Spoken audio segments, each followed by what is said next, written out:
करं सुखदं परमं परमेशमजं प्रणिपत्य नमामि तमादिगुरुम्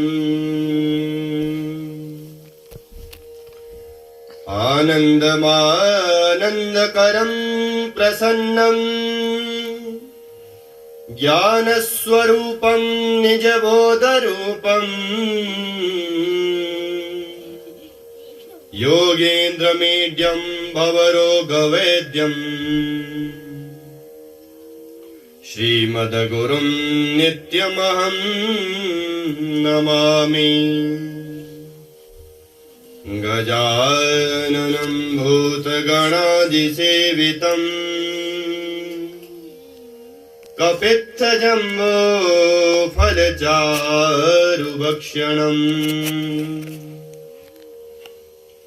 उमासुतं शोकविनाशकारकम् नमामि विघ्नेश्वरपादपङ्कजम्। या वर्णपदवाक्यार्था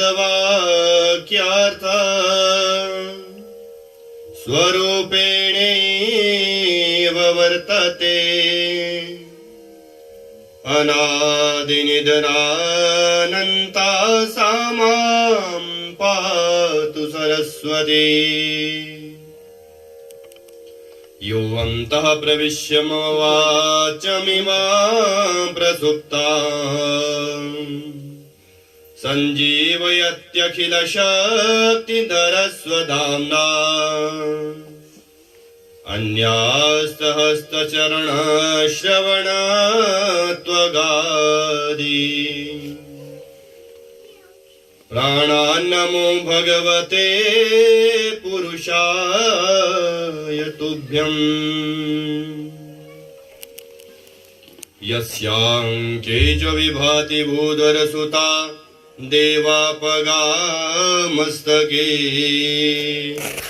भाले बालविदुर्गरे च गरलं यस्योरसि व्यालराट् सोऽयं भूदिविभूषणः सर्वरा सर्वाधिपः सर्वदा शर्वः सर्वगता शिवा शशिनिवः श्रीशङ्कर पातु माम्।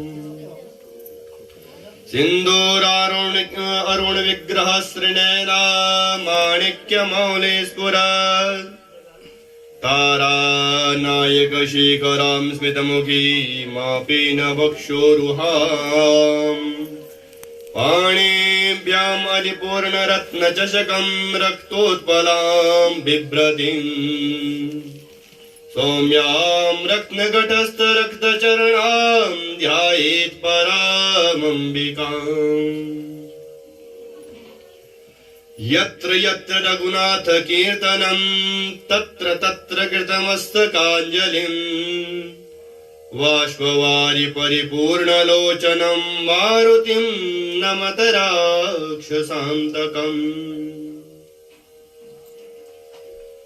नमोऽस्तु रामाय सलक्ष्मणाय दिव्यै च तस्यै जनकात्मजायै नमोऽस्तु रुद्रेन्द्रयमानिलेभ्यो नमोऽस्तु चन्द्रार्कमरुद्गणेभ्यः नमः परमहंसा स्वादितचरणकमलचिन्मकरन्दाय भक्तजनमानसनिवासाय श्रीरामचन्द्राय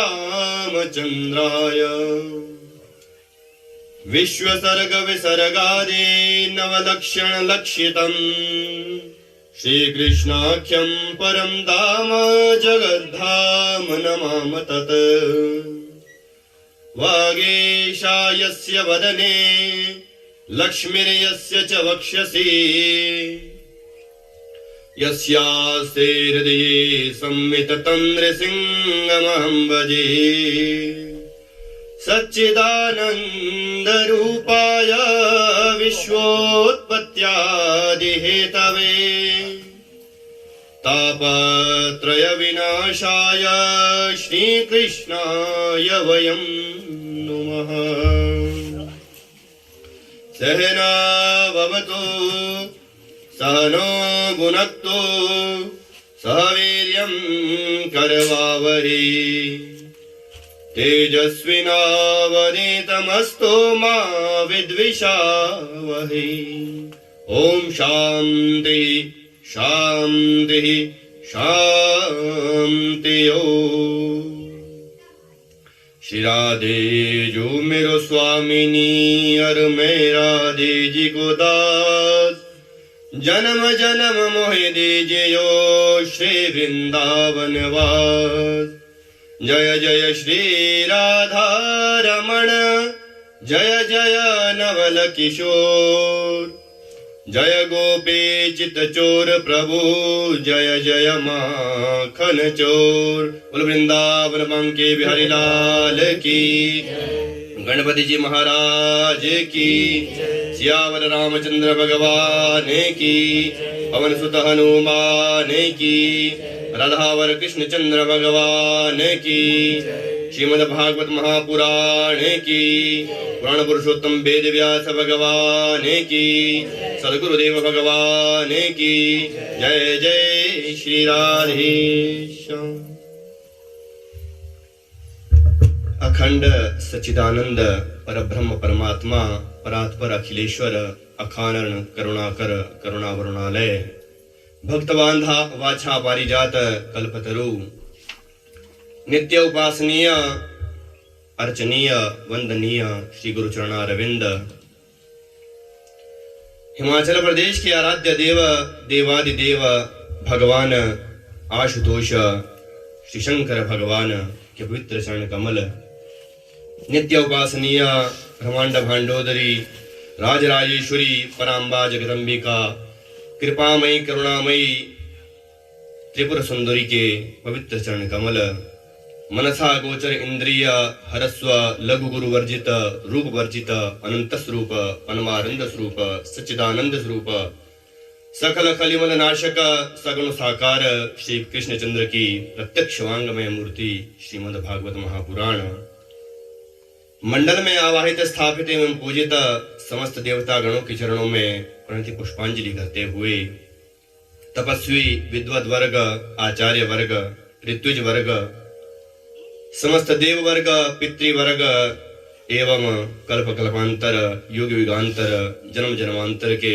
पुण्य के उदय होने के पश्चात हरिकथामृत पान करने आए समस्त सज्जन गण श्रद्धामयी माताएं, भगवान श्री बांके बिहारी की अखंड शाश्वत कृपा के पात्र यजमान श्री रमेश शर्मा जी, ईश्वरदत्त शर्मा जी और जय कृष्ण शर्मा जी अपनी स्नेहमयी माता के साथ श्रीमद् भागवत महापुराण करवा रहे हैं, जिनकी एक पुत्री लगभग 1 वर्ष पूर्व मीनू नेहा देवी इस संसार से विदा हो गई थी। उनकी वार्षिक श्राद्ध की पुण्यतिथि के उपलक्ष्य में और अपने समस्त पितरों के कल्याण के लिए, अपने भी कल्याण के लिए भगवान की दिव्य कथाओं का गुणगान करा रहे हैं। जीव यदि यही सोचे कि मैं कुछ कर सकता हूं, यह जीव का स्वार्थ हुआ करता है।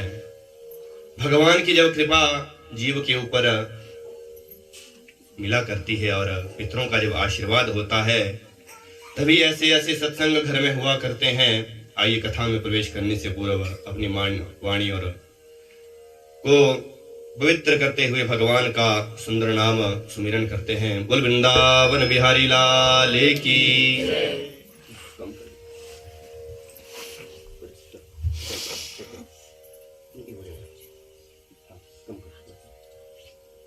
श्री कृष्ण गोविंद हरे मुरारी, हे नाथ नारायण वासुदेव। श्री कृष्ण गोविंद हरे मुरारी, हे नाथ नारायण वासुदेव। श्री कृष्ण गोविंद हरे मुरारी, हे नाथ नारायण वासुदेवा।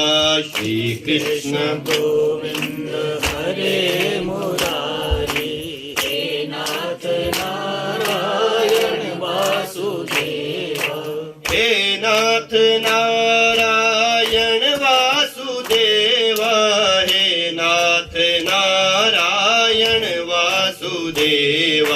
हे नाथ नारायण वासुदेव, हे नाथ नारायण वासुदेव, हे नाथ नारायण वासुदेव, हे नाथ नारायण वासुदेव, हे नाथ नारायण वासुदेव, हे नाथ नारायण वासुदेव।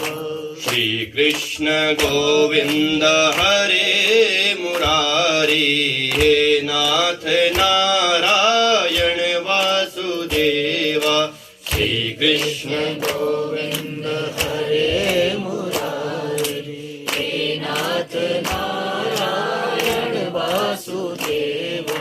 देहांत काले तुम सामने हो, देहांत काले तुम सामने हो, देहांत काले तुम सामने हो, देहांत काले तुम सामने हो। बंसी बजाते मन को लुभाते, बंसी बजा दे मन को लुभा दे, यही गीत गाकर मैं तन नाथ त्यागूं, हे नाथ नारायण वासुदेवा, श्री कृष्ण गोविंद हरे मुरारी, हे नाथ नारायण वासुदेवा।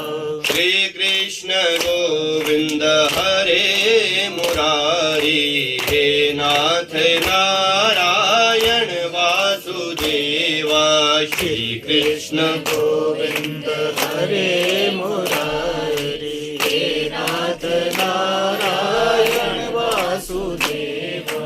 हे नाथ नारायण वासुदेवा, हे नाथ नारायण वासुदेवा, हे नाथ नारायण वासुदेवा, हे नाथ नारायण वासुदेव। बोल वृंदावन बांके बिहारी लाल की, भागवत भगवान की जय जय श्री राधेश्याम। श्री हरिम परमानंदम उपदेष्टारमीश्वरम व्यापकम सर्वलोकानां कारणम तन्नमाम्यहम्। भगवान की कथाएं यहाँ पर सुंदर कथाएं चल रही है। ऐसी ही कथाएं गंगा के तट पर यहाँ पर परीक्षित जी अन्य षण वर व्रत को धारण किए हुए हैं। वहां पर भगवान से, भगवान के ही जो दिव्यतम रूप सुखदेव जी महाराज थे, उनसे कथाओं का गान सुन रहे हैं। उन्होंने बहुत से प्रश्न किए हैं, जीव मात्र के कल्याण के लिए भी बहुत से प्रश्न किए हैं, अपने कल्याण के लिए भी बहुत से प्रश्न किए हैं। शौनक आदि 88,000 ऋषि भी सूत जी से अनेकानेक प्रश्न कर रहे हैं। हम सभी के कल्याण के लिए उन्होंने दिव्यतम प्रश्न भागवत में किए हैं। सभी का सार एक ही है, भगवान का नाम लीजिए, भगवान का चिंतन कीजिए। एक ही बात सभी बताते हैं, सारे शास्त्र एक ही बात बताते हैं। अपने इस मन को भगवान के चरणों में लगाइए, अन्य कोई साधना यहाँ से तरने का नहीं है। इसी का नाम भक्ति है, इसी का नाम ज्ञान है, इसी का नाम वैराग्य है। जब भक्ति आपके मन में उत्पन्न हो जाएगी तो भगवान स्वयं आपके हृदय में उत्पन्न हो जाएंगे, आ जाएंगे और इस तरह से अवरुद्ध हो जाएंगे कि कभी फिर उसके पश्चात जाएंगे नहीं। बोल वृंदावन बिहारी लाल की जय। महाराज, यह भक्ति क्या है?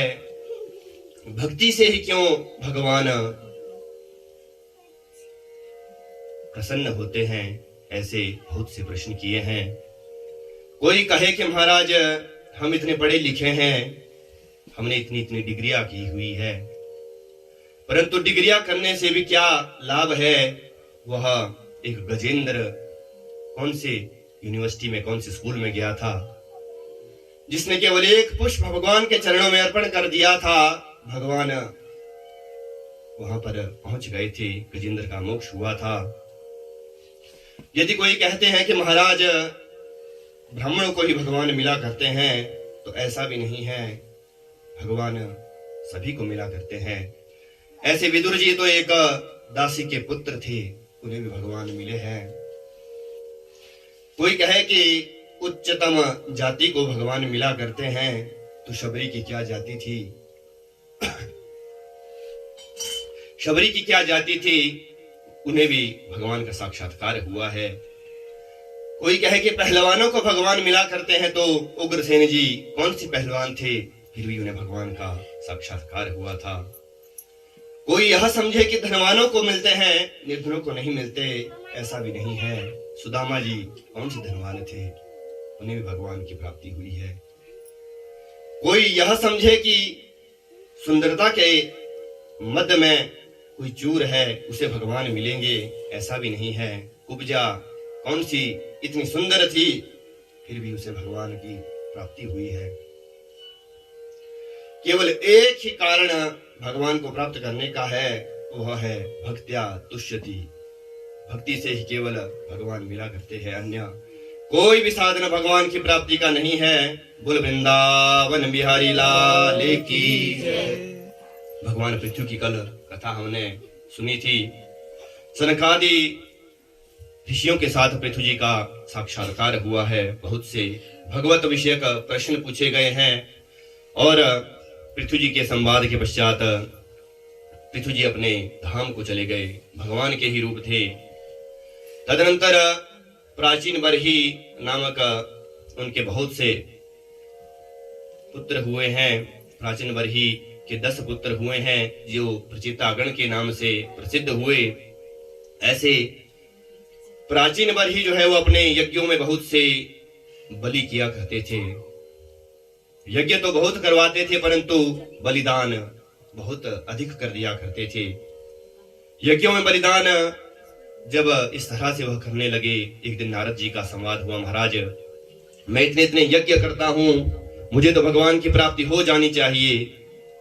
तभी नारद जी ने कहा, महाराज आप ऊपर देखिए, आपने इतने जितने पशुओं की बलि दी है वो आपको देख रहे हैं, ऊपर से देख रहे हैं महाराज, कब यह प्राचीन बरही मरेगा, हम इसका मांस खाएंगे।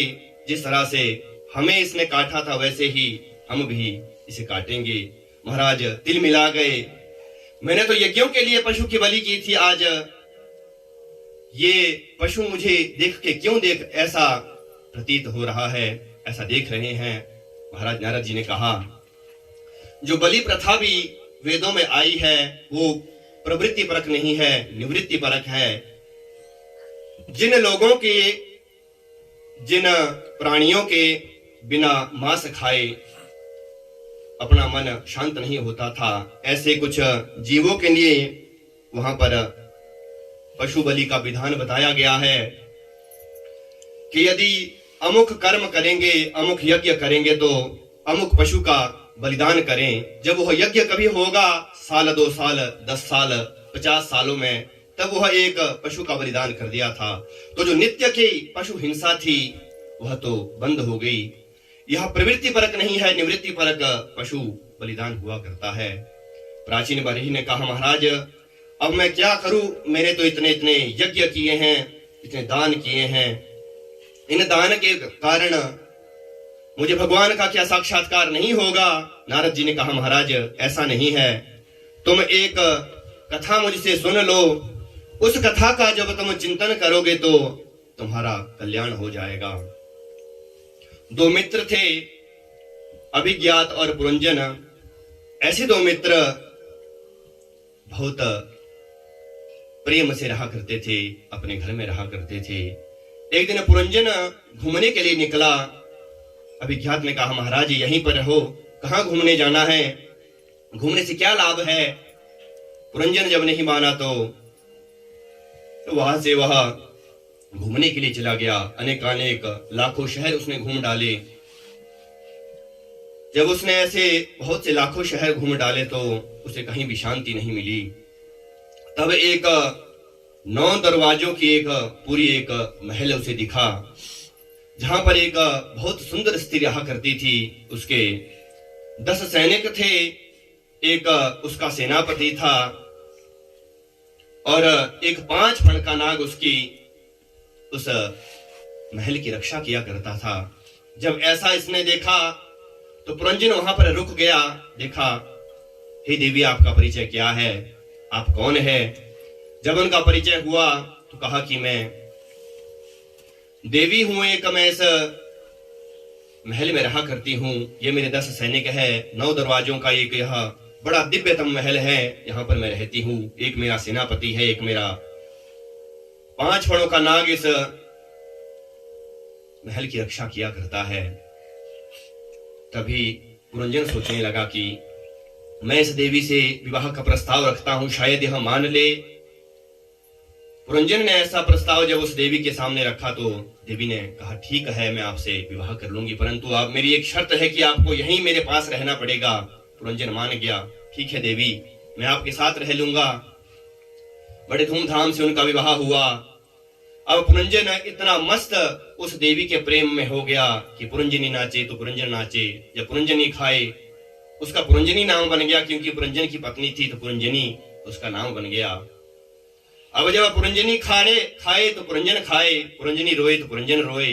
इतना वह मदमस्त उसके प्रेम में हो गया कि एक दिन एक चंडवेग नाम का एक बहुत शक्तिशाली एक सैनिक आ गया और एक जरा देवी आ गई, जिसके साथ 360 गोरे सैनिक थे, 360 काली काली गंधर्वियां थी। वह उन्होंने उस महल पर आक्रमण बोल दिया और अंदर पुरंजन सोया हुआ था। तब जब आक्रमण हुआ तो पुरंजन को बांधा गया, पुरंजन को मारा गया और वह पुरंजनी भी समाप्त हो गई। पुरंजनी को जब मृत देखा तो पुरंजन रोने लगा, रोते रोते उसका भी प्राणांत हो गया। और अगले जन्म में वह, क्योंकि उस स्त्री का चिंतन करते हुए मृत्यु को प्राप्त हुआ था, अगले जन्म में वही स्त्री बना। अंते यामति सा गति। तदनंतर वह जब स्त्री बना अपने पति एक पुरुष के साथ उसका विवाह हुआ। कुछ समय बाद वह पुरुष भी चल बसा। तदंतर वह स्त्री बना पुरंजन अपने उस पति के साथ सती होने के लिए बैठा तो इधर अभिज्ञात को भी कुछ अपने मित्र से मिलने की सूझी। महाराज, इतना समय हो गया, वह कहां चला गया होगा, किस हाल में होगा मेरा मित्र। जब इस तरह से उन्होंने सोचा तो आ गए। देखा महाराज, यह तो एक स्त्री बना पुरंजन मृत्यु को प्राप्त हो रहा है। कहा महाराज, हे पुरंजन, किसके साथ सती हो रहे हो या सत्ता हो रहे हो? वह स्त्री बहुत क्रोध में बोलने लगी, मेरे पति की मृत्यु हुई है, आप इस तरह के अपशब्द क्यों कह रहे हैं? फिर जब अपने चित्त पर बहुत जोर दे करके उसे कहा गया कि तुम मेरे मित्र हो, तुम पुरंजन हो, तुम आ गए थे, लाखों शहरों में भटके हो और अब तुम मेरे साथ चलो। ऐसा जब पुरंजन अपने चित्त पर बहुत जोर देने लगा तो अंत में उसे ध्यान आ गया, महाराज हाँ, मैं तो पुरंजन हूं, मैं तो ऐसा पुरंजन हूं, इस अभिज्ञात का मैं मित्र हूं। और वहां से वह दोनों अपने देश के लिए आ गए। अब प्राचीन भरी सोचने लगे। नारद जी से पूछने लगे, महाराज आपने कथा तो बहुत सुंदर सुनाई है, पर इसका सार क्या है? कथा तो ये बहुत अच्छी लगी, पर इसका सार मैं नहीं समझ पा रहा हूं, आप मुझे इसका सार बताइए। तो कहा कि अभिज्ञात और पुरंजन जीवात्मा और परमात्मा है। जीवात्मा वहां से भगवान के पास से चला है, लाखों शहर घूमे, 84 लाख योनियां भुगती है, भूमि है। तदंतर एक पुरंजन नाम का यह शरीर मिला है, उसका भी विवाह पुरंजनी से हुआ है, बुद्धि हमारी पुरंजनी है। और संवत्सरो चंडवेगः, एक सेनापति जो है वो हमारा मन है, 5 फण का नाग है जो वह हमारे 5 प्राण है, जो जब हम सो भी जाते हैं फिर भी यह श्वास रूपी 5 प्राण चल रहे होते हैं। प्राण, अपान, व्यान, उदान और समान, यह 5 हमारे प्राण हैं। 10 हमारी इंद्रियां हैं, आंख, कान, नाक, जिह्वा और यह त्वचा। 5 कर्मेंद्रियां हैं, 5 ज्ञानेंद्रियां हैं। यह 10 जो सैनिक है यही हमारी ज्ञानेंद्रिया और कर्मेंद्रिया हैं। ये जरा देवी कौन है? जरा देवी है बुढ़ापा। उसका आक्रमण एकदम से हो जाता है, जीव सोया रहता है।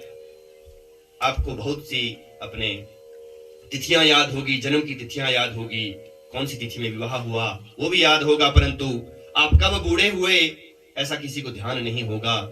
ये तो एकदम से जब पुरंजन सोया हुआ रहता है, जरा देवी आ जाती है और धावा बोल देती है। सर्वप्रथम घुटनों पे धावा बोलती है। वृद्धावस्था में घुटने चलना बंद हो जाते हैं। 360 गोरे सैनिक है। यह दिन रूपी 360 और रात्रि रूपी काली गंधर्विया 360 है। इसका एक जो सेनापति चंडवेग था, यह संवत्सर ही चंडवेग है। समय बीतता रहता है, 1 साल, 2 साल, 10 साल, 50 साल, हमें पता नहीं होता है हमने क्या करना है, किस लिए यह मानव जीवन मिला है। भगवान की आराधना के लिए मिला है। यह जीव सोचता ही नहीं है, अंदर पुरंजनी के प्रेम में ऐसा मस्त होके सोया रहता है, तभी आक्रमण हो जाता है। इसलिए इसका तो एक ही सार निकलता है। क्या सार निकलता है कि पुनरपि जननम पुनरपि मरणम पुनरपि जननी जठरे शयनम। फिर से वही माता के गर्भ में आना पड़ेगा। जब तक भगवान का नाम नहीं लिया है, भगवान के चरणों का चिंतन अपने मन में नहीं किया है, और अंत समय में जब आपका प्राण निकल रहा होता है, उस समय में यदि भगवान का नाम मुख पर नहीं आया, ध्यान नहीं आया, तो यह जीवन बेकार हो जाएगा। कितना ही आपने जप तप किया है, इसका कोई महत्व नहीं है। अंत समय में नाम तभी आपके जुबान में आ सकता है यदि पूरे जीवन में उसका नाम लिया हो। नाम लेते रहिए, हाथ से काम कीजिए, मुख से नाम लीजिए। शास्त्र यही बोलते हैं। शास्त्र ये नहीं कहते कि महाराज जंगल में जाके बैठ जाइए और कोई भी काम मत कीजिए।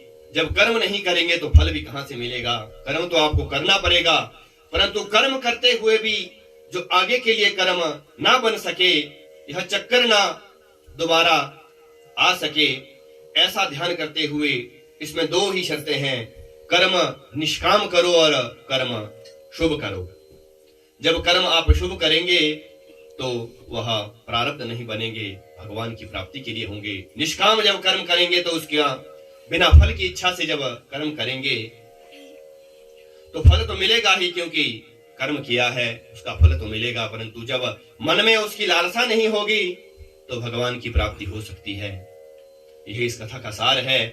तभी पुरंजन की कथा से एक ही बात प्राचीन बरही ने सुनी थी, समझी थी, और उसका एक निचोड़ निकाला। दयया सर्वभूतेषु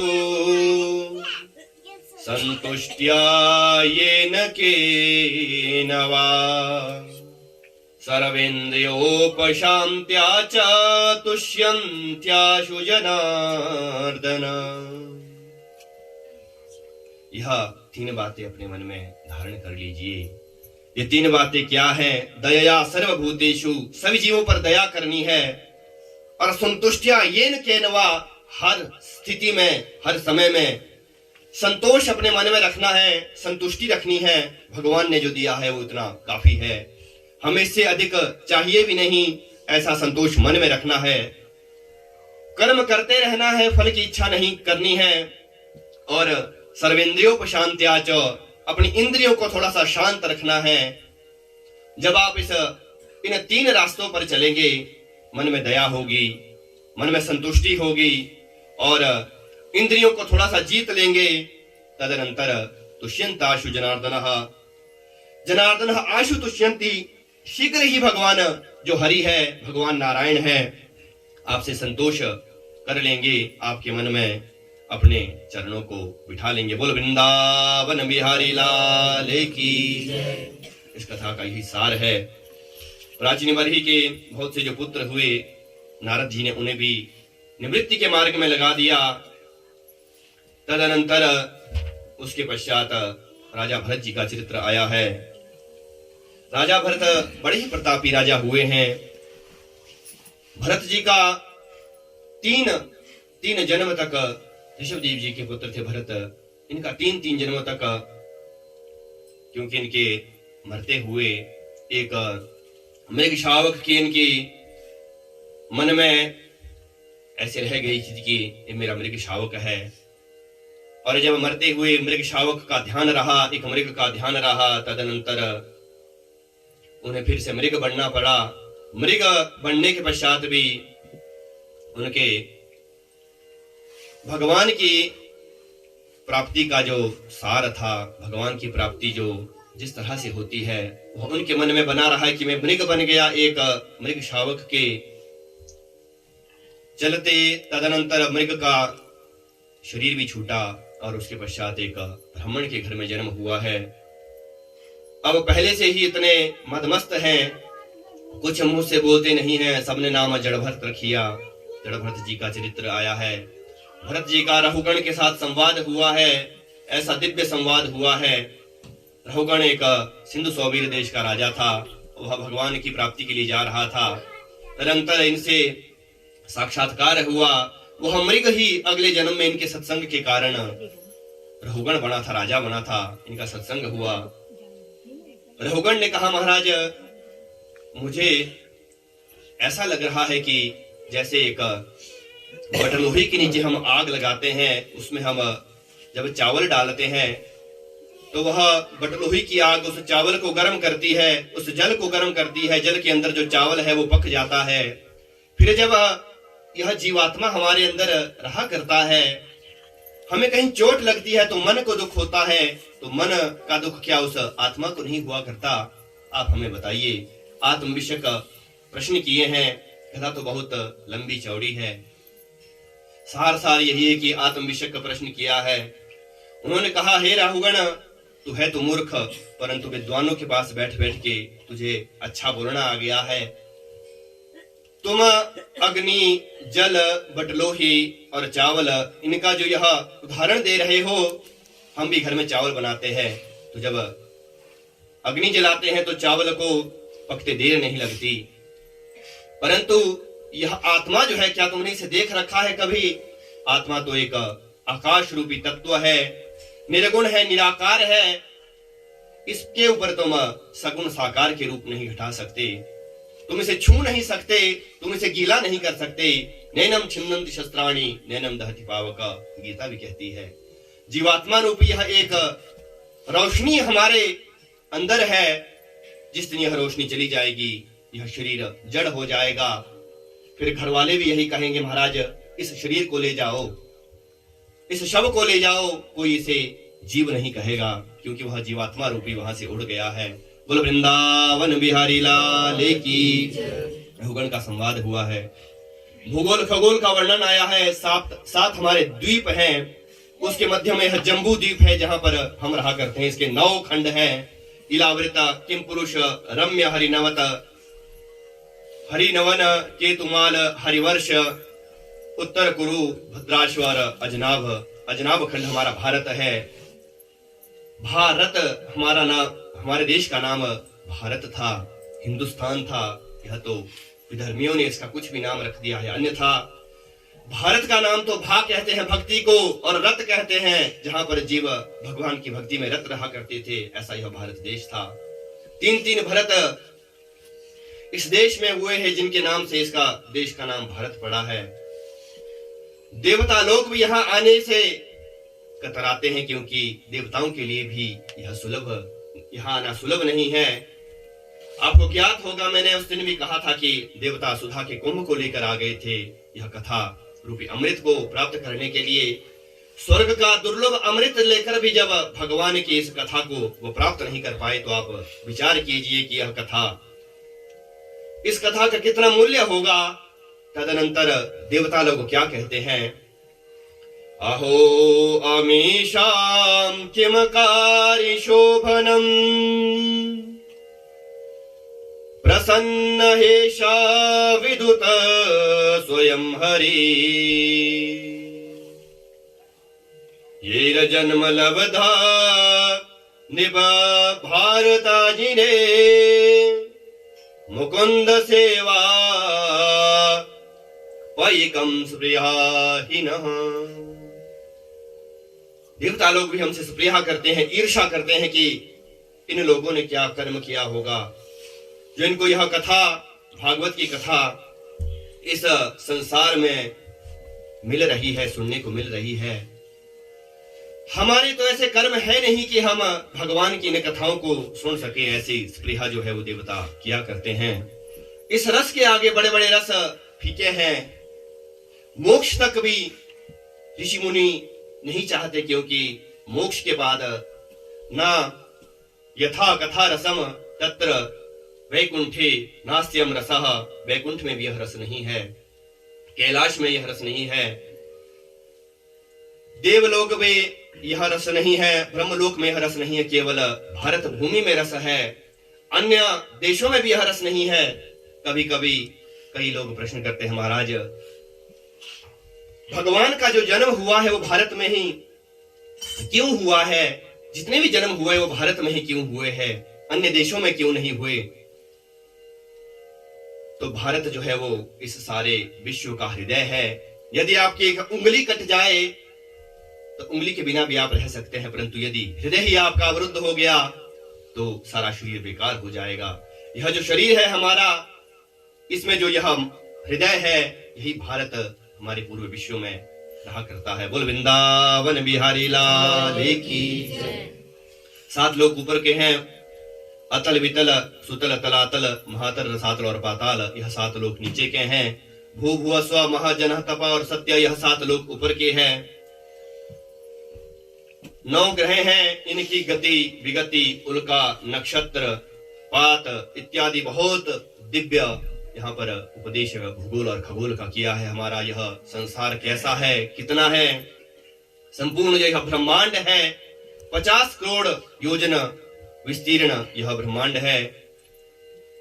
पृथ्वी से 99,000 योजन नीचे एक यमपुरी हुआ करती है, दक्षिण दिशा में होती है। उस यमपुरी में 28 प्रकार के विशेष नरक बताए गए हैं। जो व्यक्ति जघन्य पाप कर लेता है, ऐसे व्यक्तियों को वहां पर मृत्यु के पश्चात ले जाया जाता है। एक कारण शरीर मृत्यु के पश्चात मिला करता है। उस कारण शरीर को यमदूत ले जाते हैं और बहुत तरह की यातनाएं दिया करते हैं। तामिस्त्र, अंध तामिस्त्र, रौरव, महारौरव, कुंभीपाक, कालसूत्र, असिपत्र वन, बहुत से नरकों का वर्णन किया है। पर स्त्री जो या पर पुरुष से जो प्रेम करता है, उसे लोहे के खंभे के साथ आलिंगन किया जाता है। बालक और स्त्री का हरण करने वाले को तामिस्त्र नाम तांबे के समान जल रही भूमि के वर फेंक दिया जाता है, छोड़ दिया जाता है। मांस भक्षण करने वाले को कुंभीपाक नामक नरक में भेज दिया जाता है। प्राणी से द्रोह करने पर रौरव, महारौरव इत्यादि नरकों में भेज दिया जाता है। महाराज इसका वर्णन नहीं कर सकते हम, बहुत यहाँ पर नरकों का वर्णन आया है। महाराज परीक्षित कांप गए, हे गुरुदेव, हमने भी यहाँ कुछ ना कुछ इस तरह के कर्म किए ही होंगे, अनजाने में ही चाहे हमारे से इस तरह के कर्म हो गए होंगे, तो क्या हमें भी उसी नरक में जाना पड़ेगा? कांप गए महाराज परीक्षित जी।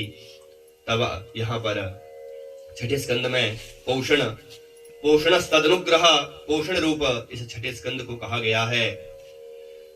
भगवान का अनुग्रह यहाँ पर बताया गया है। नहीं हे परीक्षित, जो समय के रहते इन नरकों से प्रायश्चित कर लेते हैं, उसे इन नरकों में नहीं जाना पड़ता।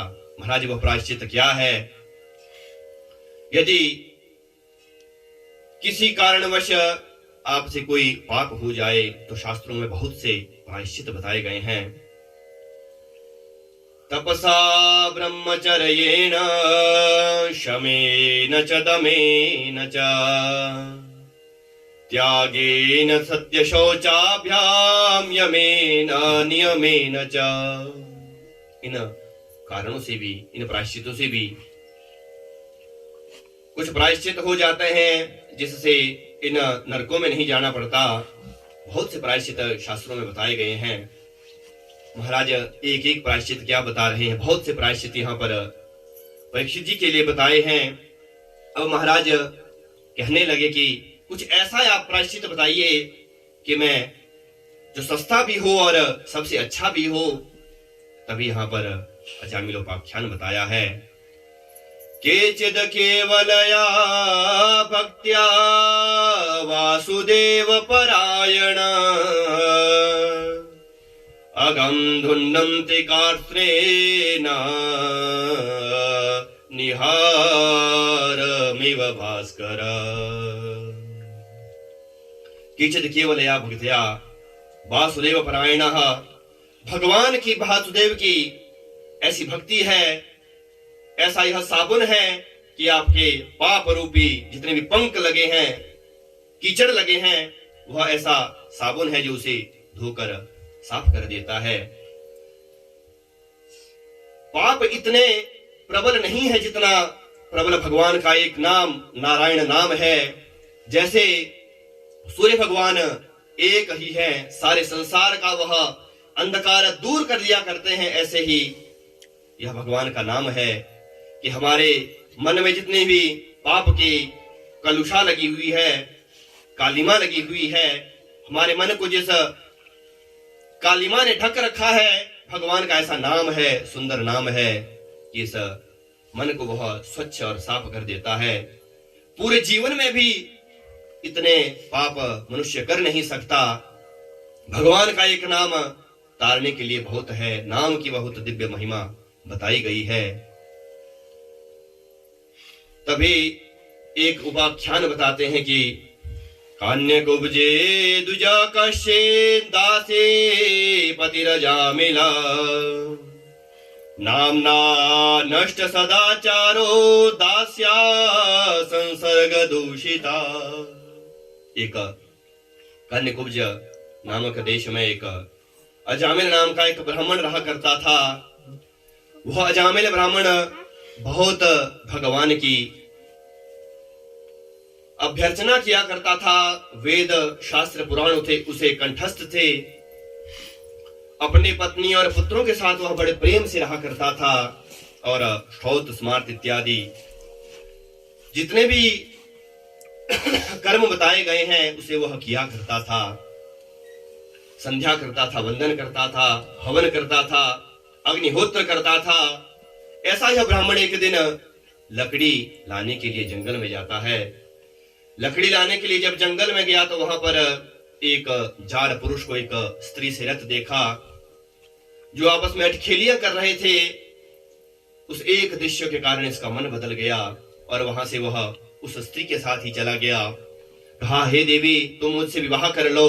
और उस देवी ने भी सोचा मेरे लिए कोई पागल है, ब्राह्मण है परंतु पागल हो गया है, तो चलिए मुझे भी अपने जीवन का निर्वाह तो करना ही है, किसी ना किसी के साथ तो करना ही है, क्यों ना इसी के साथ कर लूं। अपने पुत्रों को भी छोड़ दिया, माता पिता को छोड़ दिया, अपनी पत्नी को छोड़ दिया और उसी एक गणिका के साथ चल पड़ा। गणिका के साथ रहते रहते उसके 9 पुत्र हुए। बहुत ही व्याभिचारी वह क्रूर अजामिल हो गया, डकैत बन गया, ब्राह्मणों का सभी का अनादर करता, किसी को मार देता, धन लूट लेता, बहुत व्याभिचारी हो गया था। तभी कुछ संतों के आगमन के पश्चात अपने पुत्र का नाम नारायण रखा और नारायण रखने के पश्चात जब सबसे छोटा पुत्र उसका नारायण नाम से विख्यात हुआ, सबसे छोटे पुत्र से उसकी ऐसी रति लग गई। हर समय में नारायण नारायण कहता, नारायण आ जाओ, नारायण खाओ, नारायण ऐसा करो। बार बार जब उसकी ऐसी रति उस एक पुत्र के साथ लग गई 88 वर्ष की आयु में, जब यमदूत उसे ले जाने के लिए आए तो बहुत जोर से चिल्ला पड़ा और मुख से एक नाम आ गया, द्रूरे क्रीडन का सक्तम पुत्रम नारायणम ध्रुवम। दूर खेल रहे अपने पुत्र को बुलाया, हे नारायण मुझे बचाओ। जब यमदूत उसे ले जा रहे थे तो तभी नारायण मुख से जब नाम आ गया तो नारायण के दूत भी वहीं पर आ गए। कहा, महाराज इसे नहीं ले जा सकते। बोले, महाराज हे आप चमकीले दूतो, ये बहुत निकृष्ट प्राणी है। ब्राह्मण तो इसका शरीर जरूर है परंतु इसने अपने शरीर से कोई ब्राह्मणत्व का काम नहीं किया है। इसे तो नरक की घोर यातनाएं मिलेगी।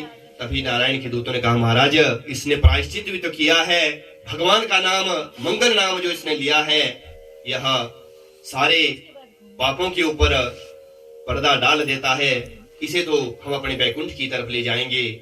इस तरह से जब उन यमदूतों और भगवान के दूतों में संवाद हुआ, यमदूत वहां से चले गए। महाराज इस बातचीत को उस अजामिल ने सुना, सोचा जब मेरे मन से जब मैंने नाम नहीं लिया, फिर भी जब मेरे एक नाम पुकारने पर भगवान के दूत आ गए, अब जब मैं मन से भगवान का नाम लूंगा तो भगवान कैसे नहीं मिलेगी, इस वैराग्य हो गया। 88 वर्ष के पश्चात वहां से गया और गंगादार उपेयातम मुक्त संगानु सर्वानुबंधनाथ, गंगा के तट पर चला गया, भगवान का नाम अपने मन में लेता रहा और अंत में भगवान के धाम को पहुंच गया। बोल वृंदावन बिहारी लाल की, कहो कहां लगी नाम बढ़ाई, राम न सके ही नाम गुण गाई। भगवान राम भी अपने नाम का गुण नहीं बता सकते कि उनके नाम का कितने गुण है।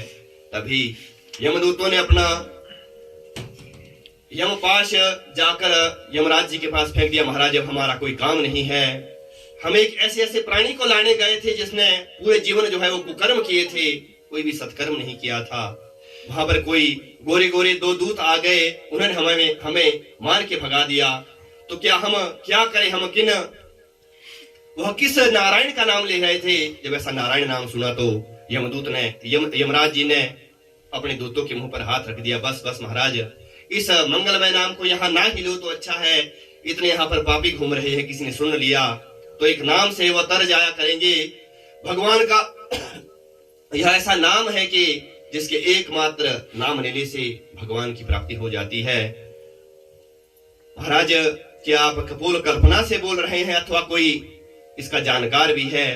तो उन्होंने कहा, महाराज कुछ लोग, हम 12 लोग इस नाम को जानते हैं। स्वयंभू नारद शंभु कुमार कपिलो मनु प्रहलादो जनको भीष्म बलिर्व्यायसिको वयम द्वादशीति विजानीयो धर्मम भागवताम भटाह। हम ऐसे 12 लोग हैं जो इस नाम को थोड़ा थोड़ा जानते हैं, तो आप हमें सीधा सीधा बता दीजिए किन लोगों को लाना है। तब यहाँ पर यमराज जी बताते हैं, जिह्वा न वक्ति भगवद गुण नाम ध्येयम् चित्तश्च न स्मरति चरणारविन्द कृष्णाय नो नमः चर एकदापि तानानयध्वमसितो कृतवेष्णुकृत्या। आपने ऐसे लोगों को लाना है महाराज, जिह्वा न वक्ति भगवद गुण नाम ध्येयम, जिसने एक बारी भी अपने जीवन जिह्वा से उस भगवान का नाम नहीं लिया है, ऐसे जीव को तुमने पकड़ के ले आना है। चित्तश्च न स्मरति चरणारविंदम, जिसका चित्त एक बार भी भगवान के चरणों में नहीं लगा है, भगवान की झांकी को जिसने नहीं देखा है, ऐसे जीव को तुमने ले आना। कृष्णाय नूनम, जिसका सिर भगवान कृष्ण की मूर्ति के सामने अथवा भागवत के सामने कभी नहीं झुका है, ऐसे जीव को तुमने ले आना, और अन्यथा इसके सिवा तुमने किसी को इस यमपुरी में नहीं लाना है। ऐसे एक बार का अर्थ यहाँ पर ये नहीं है कि भगवान का नाम एक बार ले लिया और मुक्त हो गए। एक बार से अर्थ यहाँ पर ऐसा है कि जब आपके शरीर से प्राण जा रहे होंगे, वह एक बार भगवान का नाम आप ले लें, तब आपकी मुक्ति हो सकती है। नहीं लिया जा सकता, क्योंकि करोड़ों करोड़ों बिच्छू जब एक समय में डंक मार रहे होंगे, इतनी जब वेदना आपको इस शरीर से प्राण जाते हुए होगी, तो भगवान का नाम कैसे ले पाएंगे? अगर पूरी जिंदगी भगवान का नाम नहीं लिया है तो नहीं ले पाएंगे। इसलिए चलते फिरते उठते सोते जागते काम करते बस राम राम लीजिए, सिया राम लीजिए, श्री कृष्ण लीजिए, कोई भी एक नाम ले लीजिए, हमेशा नाम आपको तार दिया करेगा। बोल वृंदावन बिहारी लाल की। रामकृष्ण परमहंस जी जो इतने महान ऋषि हुए हैं, हमारे देश में हुए हैं। वो एक बार शौचाचार कर रहे थे, उन्होंने अपनी जिह्वा को इस तरह से पकड़ लिया था। तभी एक शिष्य ने देखा, महाराज आप जिह्वा को क्यों पकड़ रहे हैं? उन्होंने कहा, इस जिह्वा को भगवान के नाम लेने की इतनी आदत हो गई है कि जब मैं शौच भी जाता हूं तब भी यह जिह्वा रुकती नहीं है। तो उस शिष्य ने बड़ा ही सुंदर यहाँ पर उनके लिए कहा था कि महाराज आपको क्या पता है कि यदि आप शौच में जा रहे हैं तो उस समय आपके प्राण नहीं जा सकते, यह प्राण तो कभी भी किसी समय में भी जा सकते हैं। राम का ऐसा नाम है, आप उल्टा लो चाहे सीधा लो, वह सीधा हो जाता है। उसको किसी व्यवस्था में लिया जा सकता है। नाम संकीर्तन आप किसी व्यवस्था में कर सकते हैं। हाँ, मंत्र का थोड़ा विधान जरूर है। मंत्र को आप हर स्थिति में नहीं कर सकते। मंत्र को तो आपको शुद्धावस्था में रहकर करना पड़ेगा, नहा धोकर करना पड़ेगा। गायत्री मंत्र तो ब्राह्मणों को ही करना चाहिए। क्षत्रियों की अलग गायत्री है, वैश्यों की अलग गायत्री है। माताओं को नाम संकीर्तन करते रहना चाहिए, हमेशा करते रहना चाहिए। मंत्र का उच्चारण नहीं करना चाहिए, क्योंकि मंत्र की बहुत विधि शास्त्रों में बताई गई है। मननात् त्रायते, यह स मंत्र, जो मनन करने से अपने उस भक्त का त्राण कर देता है, इस संसार से पार लगा देता है, वही मंत्र हुआ करता है। मंत्र की तो एक साधारण सी रीति है कि मनोमध्ये स्थितो मंत्र, मंत्रो मध्ये स्थितो मनः, मन मंत्र समायुक्तम एतद् ही जप लक्षणम। जप का यह लक्षण है, जब मन में मंत्र चल रहा होता है और आपका मुंह बंद है, मन में ही जब वह मंत्र चल रहा है, तो यह मंत्र की विधि बताई गई है, तभी वह आपका कल्याण कर सकता है। अन्यथा आप नाम लीजिए, नाम के लिए किसी के लिए कोई मना नहीं है। हरे राम राम राम हरे हरे, हरे कृष्ण कृष्ण कृष्ण हरे हरे, यह नाम मंत्र है। परंतु इसे भगवान के ही एक अवतार उन्होंने उल्टा कर दिया था। अब हरे कृष्ण कृष्ण कृष्ण हरे हरे, हरे राम राम राम हरे हरे, यह मंत्र, यह नाम मंत्र बन गया है। जब नाम जप हो गया है तो इसका किसी भी समय आप उच्चारण कर सकते हैं। राम आप किसी भी समय उच्चारण कर सकते हैं। राम तो सबसे सीधे हैं, जैसे राम भगवान सीधे और सच्चे हैं, ऐसा ही उनका नाम भी सीधा और सच्चा है। कृष्ण कहने में थोड़ी सी जीव लड़खड़ा जाती है, क्योंकि उनके चरित्र भी अच्छी विचित्र है। आप श्रवण आगे करेंगे। भगवान राम जैसी हमारे मन में सद्भावना आनी चाहिए। तदनंतर दक्ष की यहाँ पर स्तुति आई है, और दक्ष ने नारद जी को शाप दिया है। प्रजिता गणों का विवाह वृक्षों की पुत्री वार्ष्णि से हुआ है। तदनंतर दक्ष की उत्पत्ति हुई है। दक्ष की पत्नी असकनी है, इनसे 10,000 पुत्र हुए। नारद जी के साथ उनका संवाद होता है। नारद जी ने कहा, महाराज कभी दोनों तरफ बहने वाली नदी देखी है? विचित्र भाषा बोलने वाला कभी पक्षी देखा है? ऐसा बिल जिसमें कोई जाने के बाद वापस नहीं आता, ऐसा कोई बिल देखा है? पुष्चली के पति का नाम क्या है? इस तरह के कूट प्रश्नों में उन्होंने 10,000 उन पुत्रों को, दक्ष के पुत्रों को उलझा दिया। हम महाराज आओ मेरे चेला बनो, तब मैं इन सवालों का उत्तर दूंगा। तभी उन्होंने कहा, महाराज दोनों तरफ बहने वाली जो नदी है वो माया है, इधर भी बहती है उधर भी बहती है। विचित्र भाषा बोलने वाला पक्षी जो है वो वेद हुआ करते हैं, इसीलिए वेद का अधिकार केवल ब्राह्मण, और ब्राह्मणों में भी जो गुरु के पास बैठकर सांगोपांग इस वेद की शिक्षा लेता है उसे दिया है, अन्यथा किसी को नहीं दिया है। क्योंकि वेद की भाषा ऐसी क्लिष्ट है कि कहते कुछ है, उसका अर्थ कुछ और हुआ करता है। एक बिल ऐसा है जो मोक्ष का बिल है, मोक्ष रूपी बिल है, जिसमें जाने के पश्चात कोई वापस नहीं आया करता है। और पुष्चली के पति का नाम माधव हुआ करता है। भगवान ही उस पुष्चली के पति है। इस भक्ति के पति जो है वो भगवान ही है। फिर से उन्होंने 1000 पुत्र उत्पन्न किए, उन्हें भी भगवान के मार्ग में नारद जी ने लगा दिया।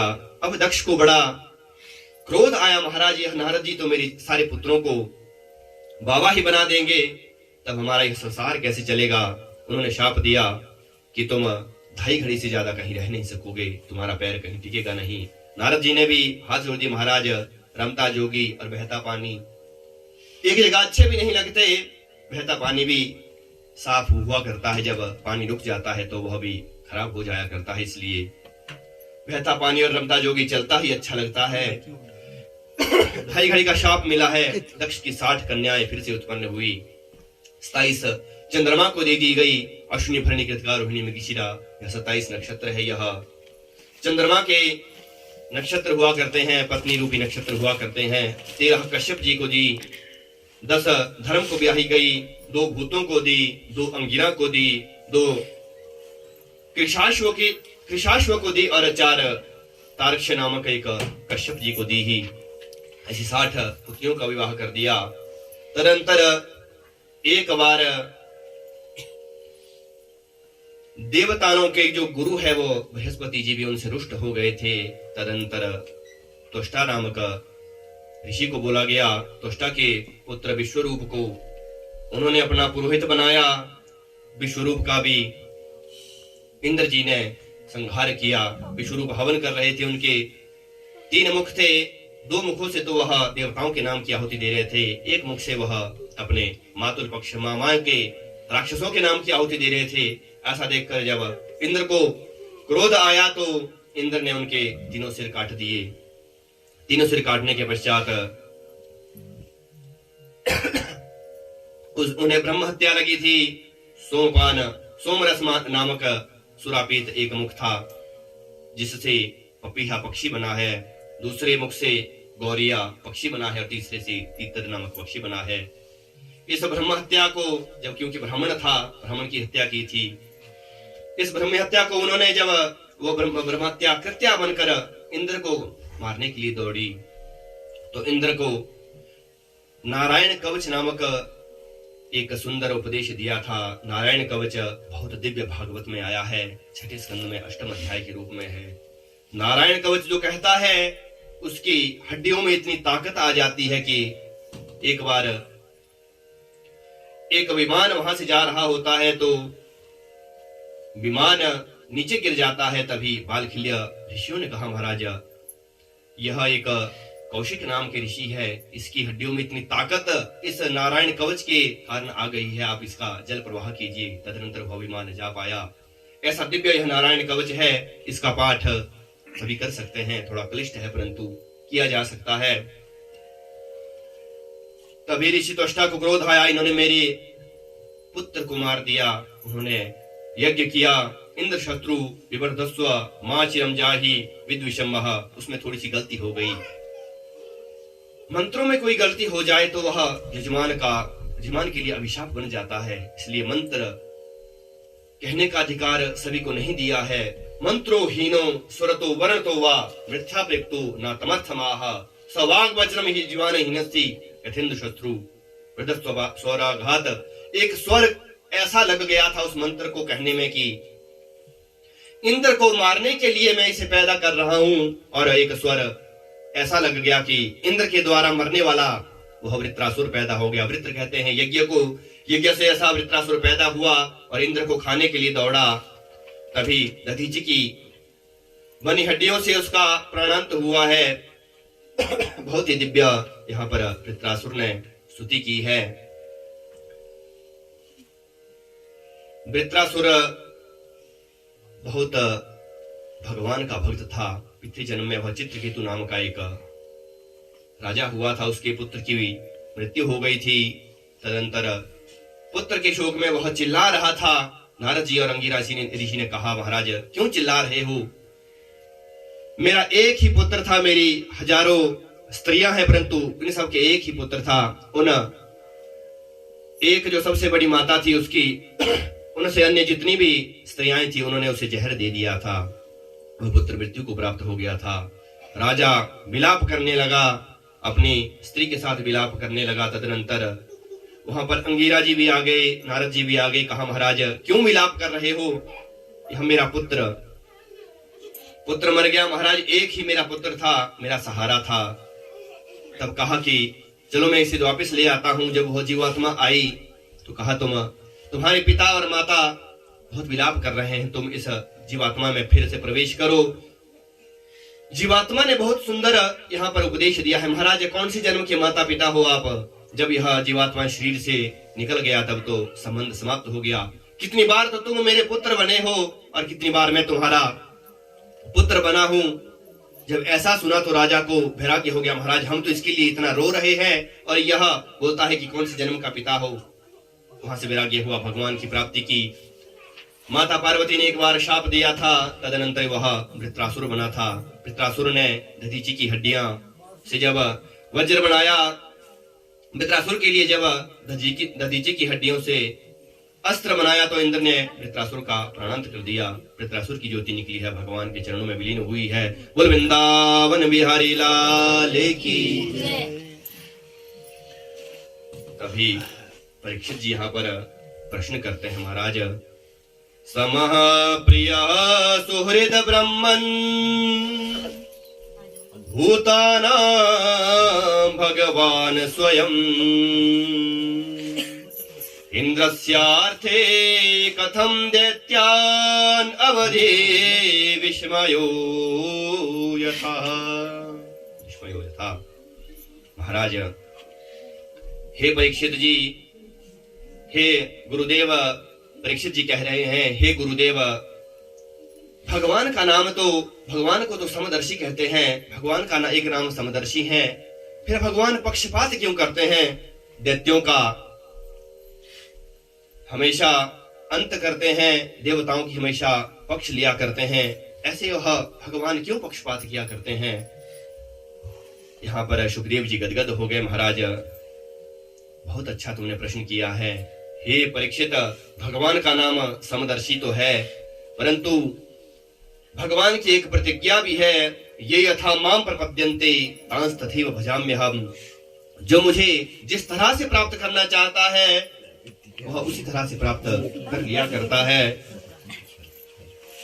गोप्यः कामात् भयाद कंसः द्वेषाद चेद्यादयो नृपः संबंधात वृष्णयः स्नेहात यूयम भक्त्या वयम। इस तरह से उन्होंने बहुत दिव्य उपदेश किया है कि गोपियों ने काम भाव की भावना से भगवान को पुकारा था, भगवान की प्राप्ति हुई थी। भय से कंस ने प्राप्त किया है। चेदी का नरेश जो शिशुपाल था, उन्होंने द्वेष से भगवान को प्राप्त किया है। संबंधात वृष्णिवंशियों ने संबंध से प्राप्त किया है, यादवों ने उनसे संबंध बनाया है। स्नेहाद यूयम, कौरवों ने उनसे स्नेह किया है। भक्त्या वयम विभोः, और हमने जो है वो भक्ति से उन्हें प्राप्त किया है। ऐसे भगवान है। ये यथा माम प्रपद्यन्ते तांस तथैव भजाम्यहम्। सक्रेव प्रपन्नाय तवास्मीति याचते अभयम सर्वभूतानां ददाम्येतत् व्रतम् मम। मैं ऐसे लोगों को अभय से मुक्त कर देता हूं जो एक बार मुझे कह लेते हैं, महाराज मैं तुम्हारी शरण में हूं, मुझे बचा लो। एक बार तो कहना पड़ेगा कि हम आपकी शरण में है भगवान। जब एक बार आपके मन से आवाज आएगी, भगवान उसी समय प्रकट हो जाएंगे। बोल वृंदावन बिहारी लाल की। समय का थोड़ा अभाव है। हिरण्यकशिपु प्रहलाद की कथा आई है, इसका एक ही अर्थ निकलता है कि यह जो काम है यही हिरण्यकशिपु है और भक्ति जो है वो यही प्रहलाद है। प्रहलाद ने उसे भक्ति से प्राप्त किया था। ऐसा जो यह हिरण्यकशिपु था, इसने बहुत से भगवान से वरदान मांगे थे। यह काम भी हमारे मन में जब उत्पन्न होता है तो वह कहता है कि मैं न दिन में मरूं, न रात में मरूं, न अस्त्र से मरूं, न शस्त्र से मरूं, न ऊपर मरूं, न नीचे मरूं, न पशु से, न देव से, न पक्षी से, न भीतर न बाहर, ब्रह्मा की बनाई किसी भी सृष्टि से न मरूं। ऐसा यह काम भी हमारे मन में जब उत्पन्न हो जाता है, काम रूपी यह हिरण्यकशिपु है। भगवान ने उसका प्राणांत किया था। नरहरि रूप में भगवान प्रकट हुए हैं। बोलो नरहरि भगवान की। यह काम ऐसा है कि एक वृत्ति के पश्चात जब दूसरी वृत्ति हमारे मन में उठती है कोई भी काम, कोई भी विषय हमारे मन में जब उठता है तो उस विषय के समाप्त होने के पश्चात अन्य दूसरा विषय जब भी हमारे मन में उठता है, उसके बीच में जब भगवान को हम रखेंगे अथवा भगवान के ही जब गोदी में हमारा यह मन रहेगा, तभी यह काम समाप्त हो सकता है। अन्यथा इसका कोई भी साधन काम को समाप्त करने का नहीं है। हमारी यह इंद्रियां शिथिल हो जाएंगी महाराज। कितना कितना हम देखेंगे, कितना कितना सुनेंगे, कितना कितना विषयों का उपभोग करेंगे, कितनी हमारी वाणी बोलेगी, यह तो विषय ही अलग है। हमारी इंद्रियों में इतनी शक्ति नहीं है कि यह बहुत उपभोग कर पाए, विषयों का भी उपभोग कर पाए। हमारी आंख बहुत दूर तक नहीं देख सकती महाराज, पीछे नहीं देख सकती। एक बाज पक्षी वह 70 मील से ऊपर से देख लेता है अपने भोजन को। हम यहाँ से उधर पार को नहीं देख पाएंगे। इन इंद्रियों की शक्ति सीमित है, इसलिए इन इंद्रियों में अग्नि तो जल रही है, परंतु इस अग्नि में हमने घी नहीं डालना है, इसमें तो हमने निग्रह करना है। यही इस कथा का सार हमें बताता है। बोल वृंदावन बिहारी लाल की जय। तदनंतर गजेंद्र मोक्ष का उपाख्यान आया है।